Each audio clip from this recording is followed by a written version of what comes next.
to NILWell, the first online platform that connects environment researchers and journalists.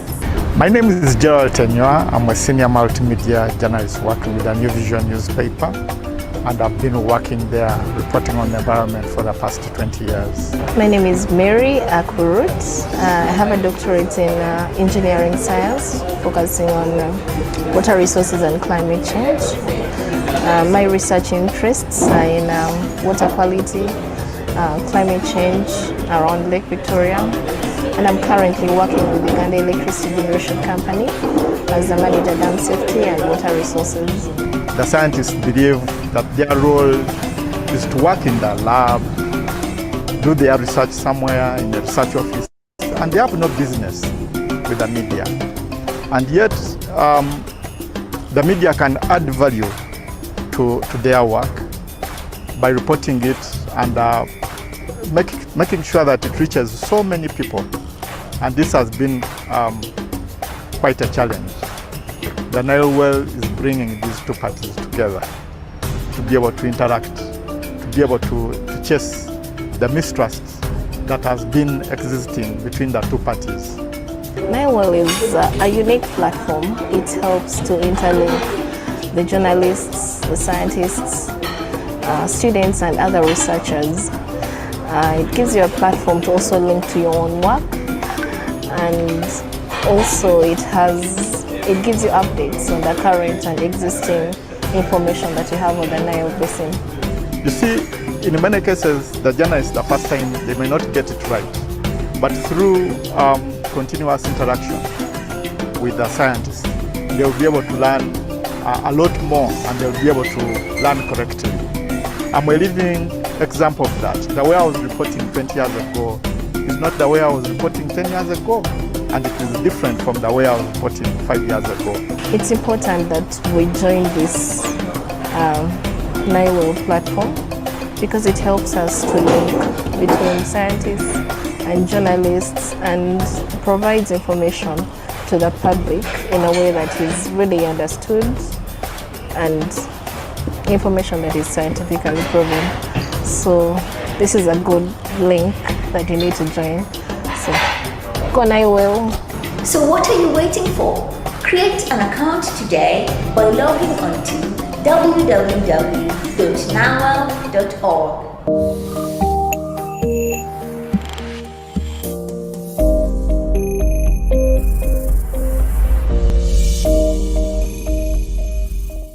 A very good afternoon to everyone. I hope you can all hear me. Thank you very much for staying online. My name is Delicate Sive. I'm the Communications Officer at InfoNile. Once again, I'd just like to request you to kindly type in your name, your organization, and also what you do in the chat box before we start. Feel free to introduce yourself kindly. So this is the 10th session of the NILWell Science Wednesday and the second of 2024. And just an introduction to what InfoNile is. InfoNile is a geojournalism platform with a network of over 800 journalists within the Nile Basin. We cover stories on water and the environment. Having noticed the gap that exists between journalists and scientists, we came up with the NILWell platform to bridge this gap. And therefore, we organize sessions between journalists and scientists, dubbed NILWell Science Wednesday. And our session today, we are pleased, or rather we are honored to have Dr. Mark Olokutom from Uganda. He will be sharing his research on community response to and the potential impact of eutrophication. I can see Dr. Mark is on hold, but before we start, I encourage us to make this session as interactive as possible.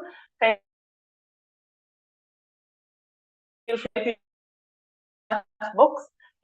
You can also the raise hand emoji in case you need to interrupt midway. Just a brief overview of who Dr. Mark is. Dr. Mark is an environment and natural science scientist, resources scientist, with over 10 years of local experience in natural aquatic in limnology and wetland management. He also has a wide experience in project operations and development. Dr. Mark, good afternoon. I hope you can hear me.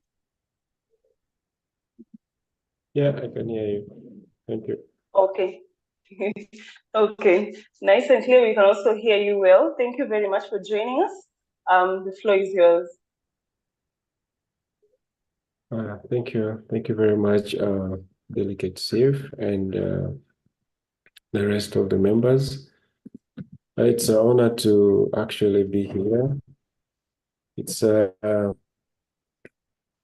I think it's my third or fourth time to interact with InfoNile and the Nile Well. So I hope I'm audible enough. Yes, we can hear you. I'm looking for screen share. Are you able to see my screen? Yes. Yes, Doctor, we can. Well, thank you once again. Allow me dive in briefly into a few terminologies and responses on how organisms respond. But majorly in this case, we're going to look at the planktonic organisms and also what would be the impact of eutrophication or algal blooms. So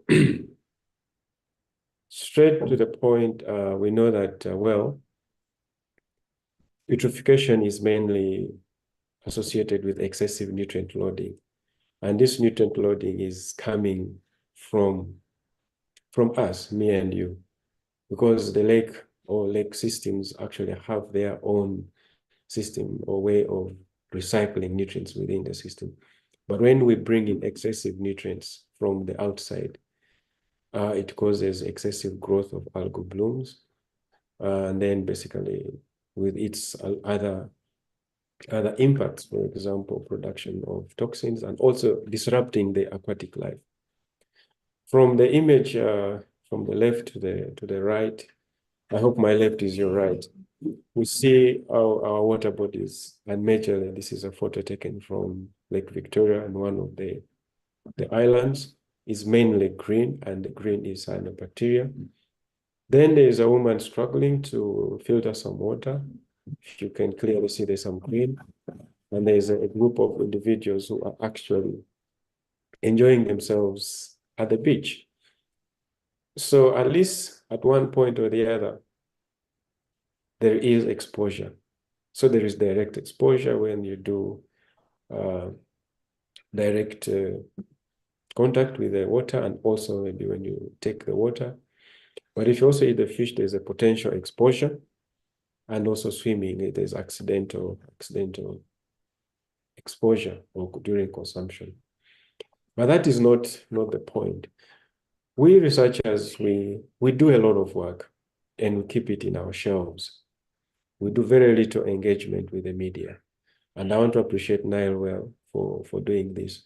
So one of the key questions I always pose and I always bring out is, do we still have any bay and gulf of Lake Victoria, for example, that is not green?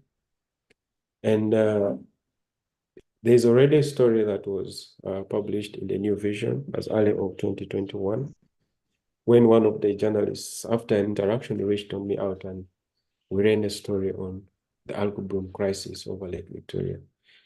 So basically, this is a silent thing. And we know very well that population growth is there, and we are increasing on a daily basis. For example, in Uganda now, the population growth rate is estimated at 3.8%. So, and that alone gives us 2 or 3 major responses that we need to respond in terms of food, housing, and products. So for food, we shall have to cultivate soils, cultivate land, we do deforestation, and then of course, increase farming, increase fishing activities to meet the demand. For housing, we need to do urban planning, and also, of course, there is a lot of informal settlements in all these major towns around Lake Victoria, for example. And of course, there are industries and so on that lead to solid waste disposal and so on. those all lead to what we call continuous eutrophication. But in the middle of the eutrophication, there's the major problem, which is cyanobacteria. Now, cyanobacteria is at the center of it all because it has a competitive advantage of all the other algal groups. Now, when there is cultivation, there is urbanization and wetland degradation, all that lead to excessive nutrients. These excessive nutrients find themselves or their way into the lake, and we have algal blooms. Now, for purposes of this talk and the presentation, I want us to focus some time on this particular slide. We see that there is water, there are metallic frames, and there are some funny structures that are in the water. One, when there is potential, there's increase in population growth, it means there's potential nutrient loading. So what would be the impact? Now, what we see here is mesocosm. Meso meaning relatively large, and the cosm is a controlled environment. So here we are having a controlled experiment within Lake Victoria. The big and blue area is in Murchison Bay around Kampala in Gaba, and then the small photo is in Jinja. These experiments were carried out at the same time with two different teams, but doing the same thing. Now, what were we doing? So here we see that, well, the tubes you are seeing in the water it contains 220 liters of water. So in that, we inoculated or brought in on day 0, we collect the water, like where the tube is placed, you collect the water from where it is and you pour into the bag. And then you bring in the conditions of nitrogen, phosphorus, and also a combination of both nitrogen and phosphorus. So on day 0, during the experimentation, it's when the experiment started and inoculation was done. Then on the 3rd day of the experiment, fish was introduced, a group of 5 fish, each put in different bags. And these bags were put in such a way that they will be influenced randomly without direct control within the system. And at the end of the experiment, the fish were removed. And when the fish were removed, they were dissected for the intestine, the liver, and the muscle. So just to take you back a little, the 2 experiments were done in 2 different areas to cater for highly impacted area and less impacted area, and also to project what will be the role of actually adding fish, or the fish that actually survives in water. How will it respond? At least we're able to see fish, but there are those other organisms that we don't see. So what actually happened in the 2 systems? So the system that was on the left is Murchison Bay, and the system that was on the right was Napoleon Gulf. So exactly in Murchison Bay, there is actually no particular pattern in change of algal growth or nutrient loading or eutrophication, because it is already eutrophic. But in Napoleon Gulf, where the levels of chlorophyll is low, or there is less algal blooms, or there's less greening, we see that there's a continuous increase in the red and black line, meaning when there is a synergistic addition of nitrogen and phosphorus, there is increase in what? Cyanobacteria. Therefore, this will definitely influence the planktonic communities. Now, if we now look at the two bays separately, and what is the composition of this green water we are seeing? So on the Murchison Bay on the left, we actually see it is mainly cyanobacteria. And then on the right is a combination of cyanobacteria, green algae, diatoms. But on addition of fish on the third day, we see that there is a great decline in the phytoplankton biovolume, meaning that fish, once it is in the water, it will actually consume the cyanobacteria. Well, and another person would take it and yes, this is a potential control for cyanobacteria. But another person can look at it and say, well, the fish will be exposed to cyanotoxins because cyanotoxins are produced by cyanobacteria. Now, what about the zooplankton communities? Zooplankton also did the same. Of course, the zooplankton are the animal bit, and then the phyto is the plant. They also had to decline. But if you look at the dominance, they are mainly dominated by rotifers, cladocerians, and copepod. These are just baby milk for fish. Basically, that's what fish feeds on. Now, so the fish was able to feed on both the phytoplankton and the zooplankton, which is okay. And there's basically a consumption of what? Rotifers. Well, it has happened now. What is the consequence? From the experiment, I clearly mentioned that, well, if at the beginning of the experiment and at the end of the experiment, something was done. But in this case, let's look at what happened to the fish. The fish was introduced on day 3, and at the end of the experiment, this fish was dissected for the intestine, the liver, and the muscle. So the intestine was to affirm that, well, do we have any transfer of cyanotoxins or cyanobacteria into the fish? When we look at the upper panel or the upper graph, we see that indeed in the intestines, there is actually up to about 15 micrograms per liter of fresh weight of the intestine, which means there is a direct transfer of cyanobacteria into the intestines. So is it assimilated into the liver?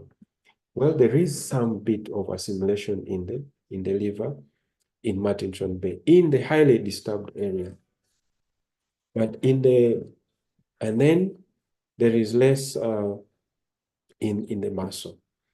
Now, if we look at the lower panel, or where there was less disturbance, yes, there is cyanobacteria in the intestines, in cyanotoxins in the intestines, but there is no assimilation in the liver and also in the muscle. Therefore, increase in nutrient loading will lead to transfer of lead to growth of cyanobacteria, and then this cyanobacteria, once consumed, will be directly transferred in the intestines. And if it is a lot, it will definitely be assimilated into the liver and consequently into the muscle. And you and I, that will be our exposure, because the fish will be exposed already in the water, but me and you, we shall be feeding or eating the fish. So the increase or impact of population growth, nutrient loading, or eutrophication consequently affects me and you. Now, for us who are in this house, we might say, okay, well, the impact is just on fish. Well, that is what you may think. But let's take a look at this this numbering. One, there is somebody who is setting up apartments, clearing vegetation and wetlands and so on. Or my mother somewhere in Masaka who is clearing the land and what have you. When there is a runoff, nitrogen and phosphorus end up in the lake, especially Lake Victoria. You have a few of your monies, of course, you see the lake becoming green. You have your money, you go to the beach, you will only be able to swim within the inshore areas. But this cyanobacteria is actually within and is having a competitive advantage. And then there's a gentleman who is a fisher. His livelihood is mainly fishing, and this fish lives in water, dominated by cyanobacteria that produce cyanotoxins. Well, that will not help you. The scientists, we shall do a lot of studying and say, okay, this is that, and then advocate. But if you live in the Lake Victoria Basin, just know that all the water of major towns, let's say Kampala, Jinja, Kisumu, Mwanza, is all gotten from Lake Victoria. So there's also potential health threat in that is a different perspective. So we are all exposed at any one moment. And in conclusion, if we take it back to actually what happens to the tiny organisms, which nobody actually cares to see them. We always care about the big fish. When the algal blooms, algal biomass will always happen in those areas where there's less nutrient. So continuous nutrient loading will definitely lead to what? To increase in eutrophication and consequently algal blooms. But in Martinson Bay, where there's a lot of nutrients, it is unlikely that biomass will increase. That will not be seen. But there are those organisms, mainly in a group of cyanobacteria, that will dominate. And of course, they maintain the ecosystem. But knowing that this ecosystem is maintained by microcystis, which is known to produce toxins. So with those, I would like to thank you for listening, and thank you for calling on me once again, InfoNow and the Nile Well. I hope I was within the time frame for the presentation. Thank you. Okay, thank you so much, Dr. Mark. Yes, you're within the time frame. I would encourage each one of us to please type in your questions in the chat box. Thank you, Dr. Mark, for a very insightful presentation on this. I hope everyone can hear me. If you can hear me, please just type in the chat box that you can hear me. Can I be heard? Yeah, I can hear you. I hope the rest can also hear you. Okay. Sure, we can hear you, David. Okay. Okay, great. So I'd encourage everyone here to kindly type in your question if you do have any question you'd like to direct it to Dr. Mark. But Dr. Mark, before we go to the general attendance, the questions for the general attendance, I'd just like to ask this question. How do you think the media is covering eutrophication at the moment? And what are the gaps? What areas would you like to draw our attention to moving forward? Well, at the moment, we are tasked with dissemination, especially those of us who do research. Our coverage also depends on our interest, because journalists are quite a range from environment to political to, and most times you people are looking for, I hope I'll use the right word, you look for the selling story, you know? And at the moment, eutrophication or algal crisis or algal blooms on Lake Victoria is something that you should not ignore. But the biggest challenge is in the simplification of our work. For example, I can talk about cyanotoxins, and then you or some other person reports on poisons. And then poisons, you will have put everything in context from, I don't know, chemicals and what have you. Yet these are actually biological compounds. Then another thing is we are actually tagged to what can I say? Recently, you find everybody talking about plastic pollution.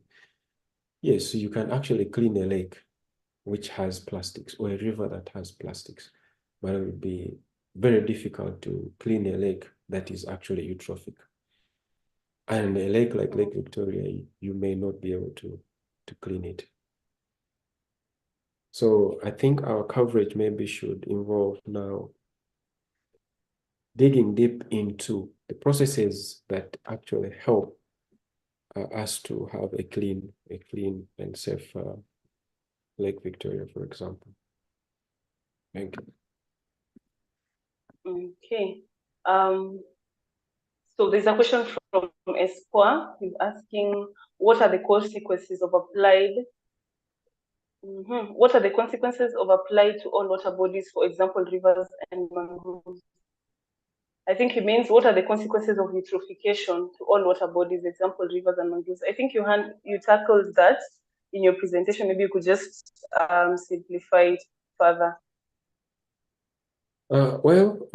Thank you. Well, when eutrophication is excessive nutrient loading or excessive,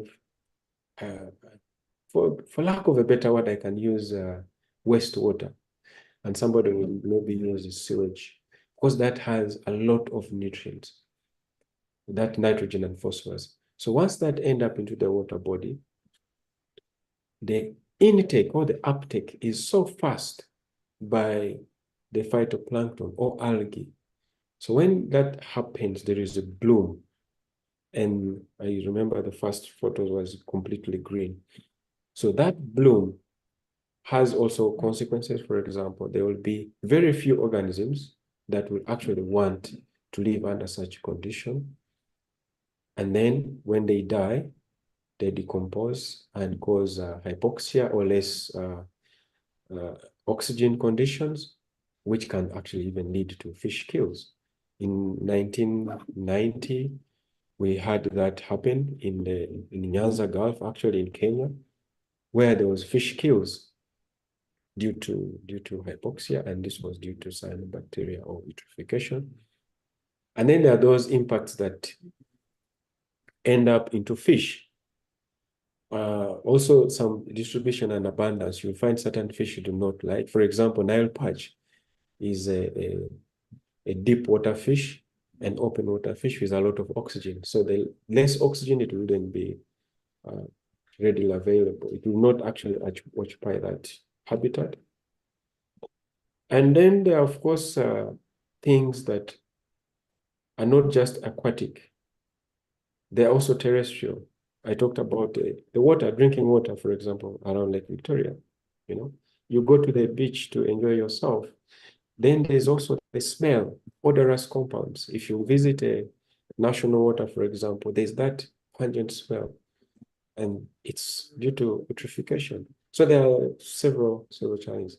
Now for rivers, rivers are quite interesting because the spiraling nature. What is up will always go down. So the eutrophication status or the eutrophic status is readily observed towards the end of the river, where the river is joining the lake or the ocean or whatever. But at the upstream areas or the headwaters, you may not be able to detect eutrophication. Thank you. Okay. Thank you so much for that. There's another question by Espoir, I think another same. Would you please clearly explain what should be the responses to protect the biodiversity of riparian water bodies? Espoir, maybe you could just unmute and ask your question better, because you have sent it like 3 times. Espoir, I hope you can hear me. Maybe just unmute and ask your question better.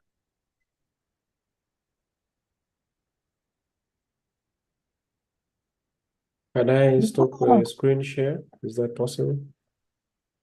Yes, you can. Hello, Espoir. Can you hear me? Yes. Okay. Yeah. In simple just words, ask a not question. technical. My last one first question.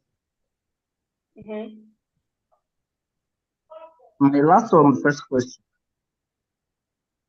I'm sorry, we can't hear you clearly, Espoir. Good afternoon, everyone. My question was, what should be done to protect the meeting of the river and the lake against eutrophication? That was the question. What should be done to avoid it? Oh, okay. So I like to start always like this, that one, working with natural environments is not one, it's not for one person. So I'll start by, let's use the projects, for example, that have happened around Lake Victoria. The biggest project was Lake Victoria Environmental Management Project Phase 1. This came because there was a significant change in the water quality of Lake Victoria. The area was to protect the lake. So it should be done at the catchment level, the watershed. Where do we start from? Is from the catchment. Do we have the capacity to avoid, I will not say stop, to avoid wetland degradation? Because if we have a wetland, it will be able to sieve wastewater and avoid eutrophication.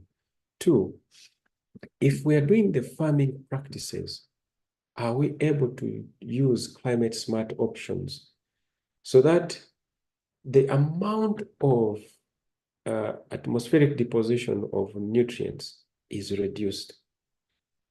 Now, for direct discharge from the urban areas, the biggest is to reduce discharge of wastewater. One, by improving disposal of wastes. Two, you can also improve the treatment process by, let's say, the national sewerage corporations in different countries. If you improve the sewerage treatment processes, it means we have reduced more of the nutrients before it makes it to the lake. Now, there is another problem that we like to do things at catchment, but there's also at sub-catchment. There will be erosion, there's water view. And then in Kampala recently, there was door-to-door collection of wastes.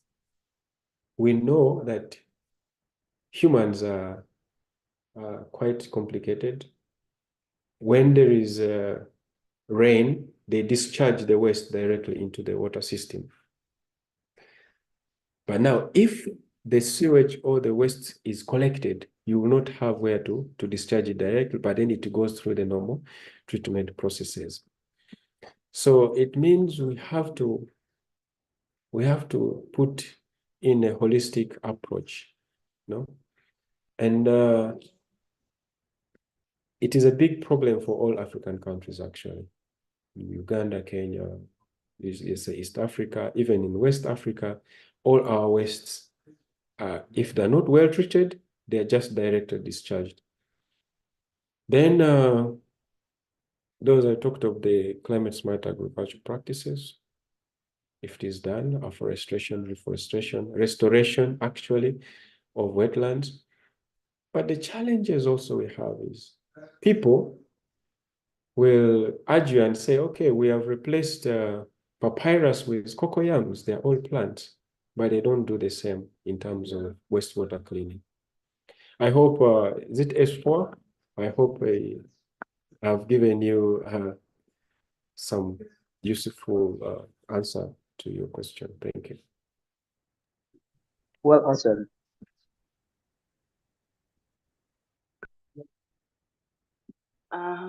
Thank you so much for that. Maybe Dr. Mark, what do you think? Do you think it's possible for East African countries, particularly those sharing Lake Victoria? Is it possible for us to cooperate so as to stop or rather combat the effects of eutrophication in Lake Victoria? If yes, how can this be done? Thank you very much. It is possible, yes, because we have had Lake Victoria Environmental Management Project Phase 1. Phase 2 ended. And they were mainly research. And if it is possible to have phase 3 that is focusing on restoration of our degraded wetlands, and also improving waste water treatment. Those are mainly infrastructural projects, so that even if the population grows to a given number, you are able as a country or a community as East Africa to treat the wastewater before released to the lakes. Then the other aspect is you journalists to help us in the drumming. I remember making a presentation somewhere, and I made 2 posts. One was a headline of a news article in The Nation, and then the other one was my paper. So the article was reading Lake Victoria, a lake of poison. Mm-hmm. And my article was reading socio-ecological consequences of eutrophication. It is actually the same message, but written differently, so that it opens people's eyes.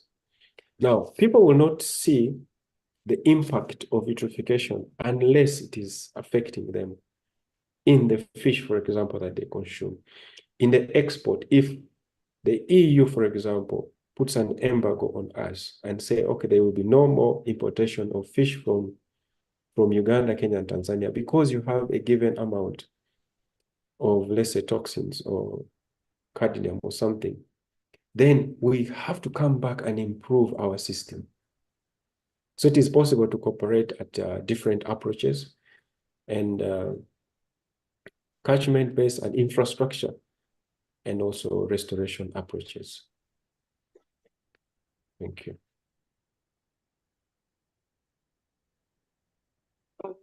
Okay. Thank you so much for that, Dr. Mark. I don't know if there's anyone else that I haven't touched on. There's so much to know about existence. So there is a question from I've really what eutrophication entails, yeah? Eutrophication in simple terms, the greening of the lake. Like in my presentation, there was that green. If you would see, actually, I don't know if I could actually go back to it. The lake was where the bugs are. The water is actually green. Lake Victoria used to be almost blue. But I'm seeing there's a question from Andrew Ijuka. Does eutrophication affect the population of fish? Well, the answer is yes. And then it affects fish differently. One, it can actually affect the distribution, for example, of the fish, because they will not want to be associated with, excuse me, they will not be wanting to be associated with low conditions, of oxygen. That is one possible way, because when there is that, it changes the environmental conditions, and then the fish will move away. So it will directly impact on the abundance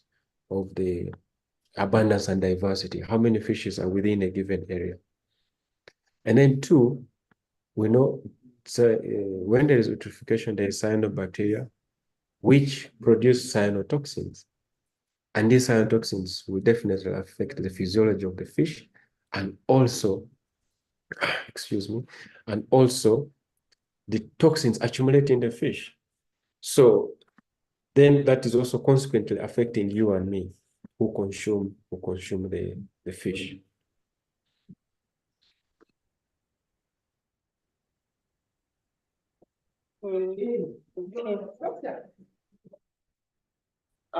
Okay, thank you so much, Dr. Mark. That was quite insightful.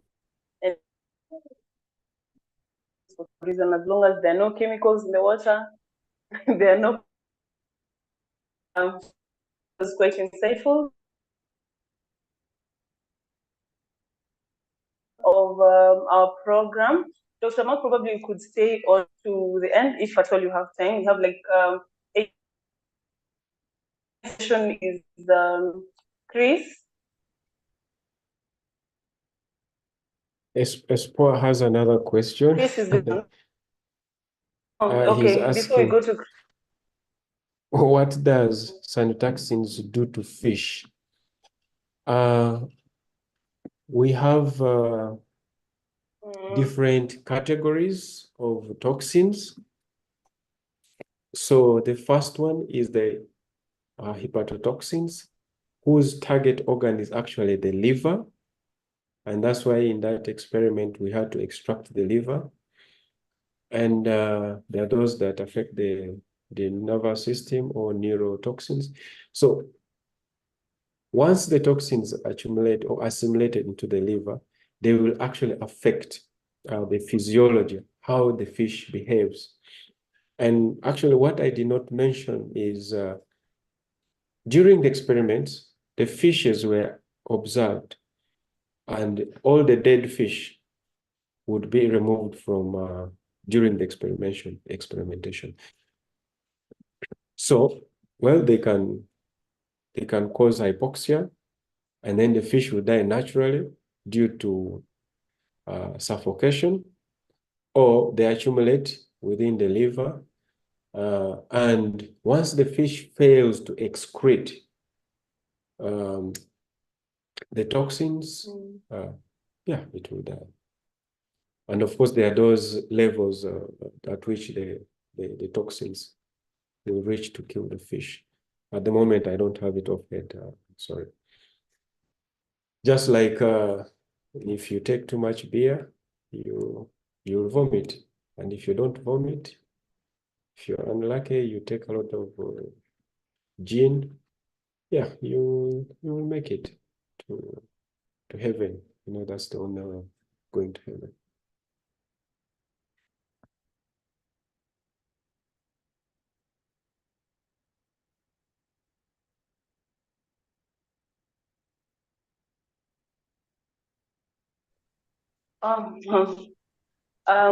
Dr. Mark, I'm not sure whether you're done with the question. Sorry, my internet locked me out again.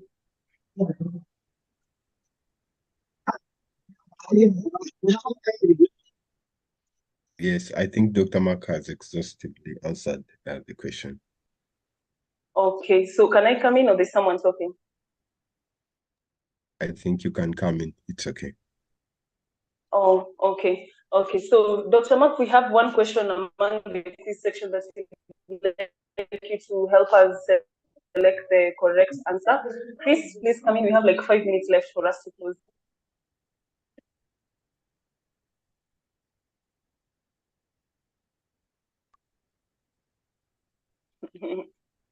Chris, I don't know.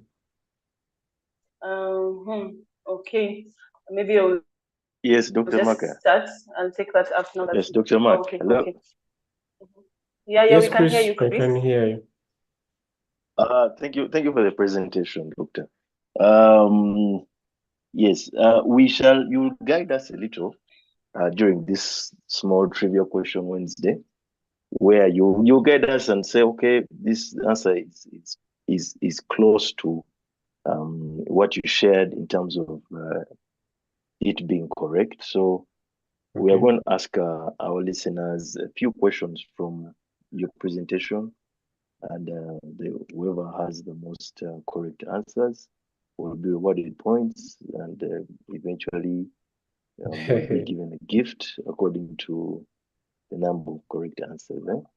All right. So everyone, thank you for joining us for this wonderful Science Wednesday. My name is Christopher. I'm here just to take you through the trivia questions that we have for you guys. Like always, you put your answers in the chat box, and Delicate will help me to see who has answered first, and we can rank them like this. Also remember to put your names, full names, for easy identification and easy follow-up. All right, guys, let's start. Question 1. What did you guys understand by the term eutrophication? What did you guys understand by the term eutrophication? All right, Deli. This time it's going to be a bit different. It's not going to be A, B, or... Yeah. Kindly type in. We have a few minutes to go. Please type in. We're going to give 3 seconds to select the best answer. Question 1. What do you understand by the term eutrophication?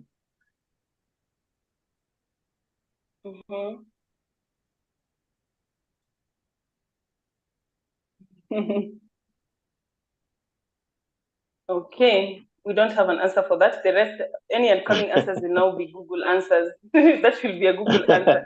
Let's move on to the next question. Okay. There is an answer. There is Jess. Yeah. Espoir and Jesse. Excessive nutrient loading in aquatic ecosystem. Excessive nutrient enrichment of the water. Dr. Mark, out of the 2?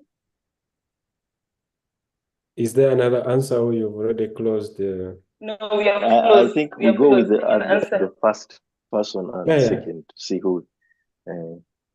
So there is both of them are actually correct. Excessive nutrient loading and excessive nutrient enrichment. They're actually the same. So they share, Mark? They share. Both Jesse and S4. Okay. All right. Okay. They share 5 points. That is Jesse and S4. All right. Question 2. What are the results of an increase in cyanobacteria blooms? What are the results of an increase in cyanobacteria blooms? A few seconds. Any answer for that will be a Google answer. 2 seconds. We don't want Google answers. The clock is ticking. Come back again to the question. What are the results of an increase in cyanobacteria blooms? Do you have an answer? Okay. I think that one will pass. It is going to be a Google answer. So no correct answer for question 2. Let's move to the next one. What is the correct answer, Chris? The correct answer is contamination of fish. The answer is contamination of fish. There is the presence of excessive nitrogen. We also have cyanotoxins. Okay, Dr. Mark, what would you prescribe to be the best answer? Contamination of fish or excessive nitrogen? Contamination of fish due to cyanotoxins. Okay. So Jesse and Chris they tried, but it was not complete.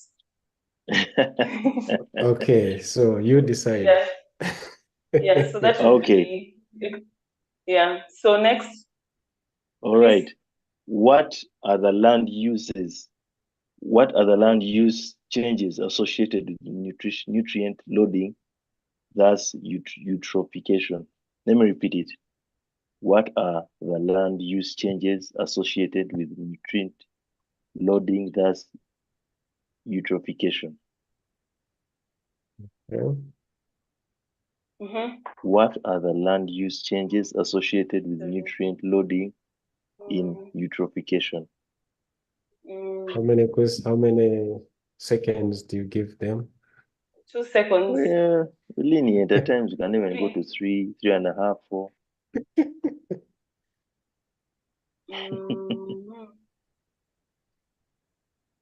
Sorry. What are the land use changes associated with nutrient loading, thus eutrophication? S4 has answered. Yes, S4 is fantastic. No, that's correct. Yeah, S4 is He was correct. There's attentive. supposed to be 3. S4 is correct. Yeah, he's correct. He got all 3. S4 is Okay. correct. Urbanization. All The right, other question. let's go. Mm. Does eutrophication affect the population of fish? Yes or no? Does eutrophication affect the population of fish? S4 is back. Jesse is back. Even Wow, so it was young, Jesse and S4, both of yes, them, so and Yankuba. yes, they put yes, Mm, so they can share the Mm. point. yeah, they can. It's They 5, should. 5, 5 for all of them. Ah, okay. His name All right, then Yankuba. just Okay. then one general question, just simple. This is general. Mm. How many countries does Lake Victoria pass through? How many countries does Lake Victoria? There we are. Jesse, S4, Jesse, Primrose, Primrose. and Primrose. We'll Primrose. give to S4. S4 was first. Okay. Yeah. All right, guys. So If that I'm was not wrong, fun. S4 was first. Yeah. All right, guys. So Okay. those are the questions for today's Science Wednesday. Thank you so much. Over to you, Delhi. Thank you, Dr. Mark, for the presentation. Yeah. All right. Yeah.